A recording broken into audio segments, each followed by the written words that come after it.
Hey there, I'm Elle, and for today we will gonna conduct the experiment called paper chromatography. In general, chromatography is a technique used to separate mixtures. The simple chromatography experiment is an excellent way to understand its concept. For this experiment, the following materials are needed: a piece of clean white paper, a ruler, pencil, binder clip, scissors, transparent container, tap water, and water-soluble ink. Here I use gel pens. To start the experiment, these procedures are followed. Using pencil, draw a rectangular shape on the white paper with 2 inches in length and 1 inch in wide. Every chromatography experiment has two phases. First, the mobile phase, in which the molecules can move, and the stationary phase, in which they cannot. In here, the stationary phase is the clean white paper, while the mobile phase is the water since that its molecule moves upward as the paper is submerged. Then, cut the rectangular shape using a scissor and draw a starting line in the rectangular shape. On the paper, a starting line is drawn in the pencil so that it won't dissolve the solvent and affect the results. This is because pencils are made of lead and graphite, and since lead doesn't contain any pigments, therefore it won't interfere the process. After that, we have to draw a small dot on the paper using the water-soluble ink gel pens.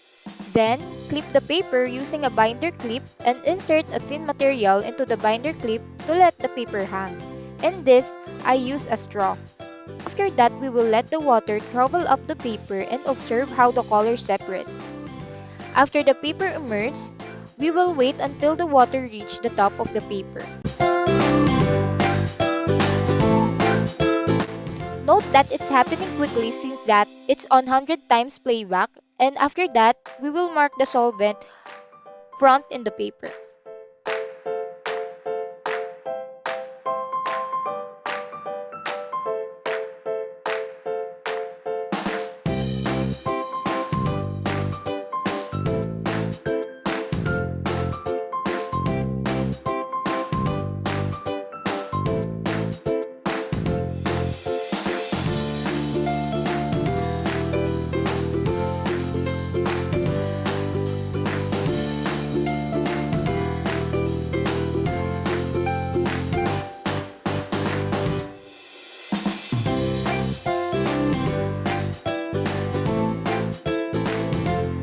So this is the close-up look of the experiment result.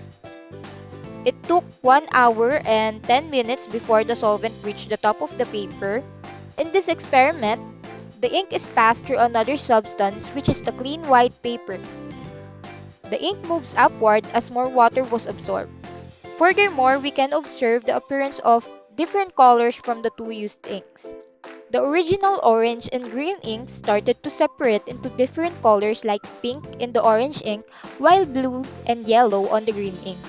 This is because the different pigments have different properties.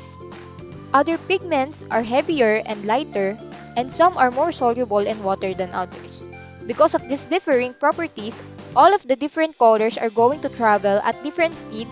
Likewise, pink, which traveled slower since that it is in the bottom of the original orange ink.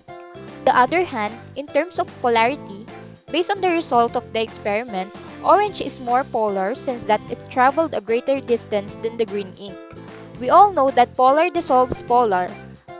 Both of the inks are polar together with the solvent, which is water. However, it is observable that the orange ink traveled more distance from the starting line than the other ink. And that would be the end of the experiment. This is Rochelle Casabuena from BSES 2BM. Thanks for watching!